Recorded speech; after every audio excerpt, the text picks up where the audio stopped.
Christmas ഇങ്ങ് അടുത്തെത്തിയല്ലോ അല്ലേ? നമ്മൾക്ക് ഇനി പ്ലം കേക്ക് വീട്ടിൽ തന്നെ ഉണ്ടാക്കാം. നല്ല എളുപ്പത്തിൽ ഉണ്ടാക്കാം, നല്ല ടേസ്റ്റിയും ആണ്. അപ്പം ഇതിന് വേണ്ടിയിട്ട് ആവശ്യമുള്ള ഡ്രൈ ഫ്രൂട്ട്സ് ഒക്കെ എടുക്കുക. ഇത് നമ്മൾ ഓറഞ്ച് ജ്യൂസിൽ മുക്കി വെക്കണം. ഡിസ്ക്രിപ്ഷൻ ബോക്സിൽ ഇതിൻ്റെ അളവൊക്കെ കൊടുക്കാം. ഇനി ഇത് നമ്മളൊന്ന് 8 മണിക്കൂർ കുതിർത്ത് വെക്കുക. അതിനുശേഷം നമ്മൾക്ക് ഇനി കേക്ക് ഉണ്ടാക്കാൻ വേണ്ടിയിട്ട് പഞ്ചസാര പാവ് കാച്ചണം. വെള്ളമില്ലാതെ നല്ല ബ്രൗൺ കളർ ആക്കിയിട്ട് എടുക്കുക. അതിനുശേഷം ഒരു 1/4 കപ്പ് വെള്ളം ഒഴിക്കുക.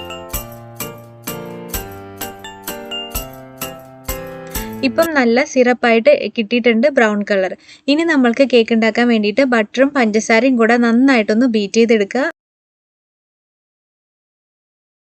അതിലോട്ട് പഞ്ചസാരയുടെ ആ ഡാർക്ക് സിറപ്പ് ഉണ്ടല്ലോ, അത് ചേർത്ത് മിക്സ് ചെയ്യുക. പിന്നെ നമ്മൾക്ക് ഓറഞ്ച് ജ്യൂസ് കൂടെ ചേർക്കുക. അതിനുശേഷം മൈദ ഒരു 1/4 കപ്പ്, സോഡ, ഉപ്പ്, ഏലക്കാപ്പൊടി, ജാതിക്കേൻ്റെ പൊടി, അതുപോലെ ഗ്രാമ്പൂവിൻ്റെ പൊടി, സിനമൺ പൗഡർ എല്ലാം കൂടെ ഇട്ടിട്ട് അരിച്ചെടുത്ത് മിക്സ് ചെയ്യുക. പിന്നെ വിനെഗർ ചേർക്കുക. അതിനുശേഷം ഫ്രൂട്ട്സ് ചേർത്ത് മിക്സ് ചെയ്തിട്ട് കുക്കറിൽ, ഉപ്പിട്ട കുക്കറിൽ വയ്ക്കുക, വേവിച്ചെടുക്കുക. ഒരു 25 മിനിറ്റ് വേവിച്ചാൽ മതി.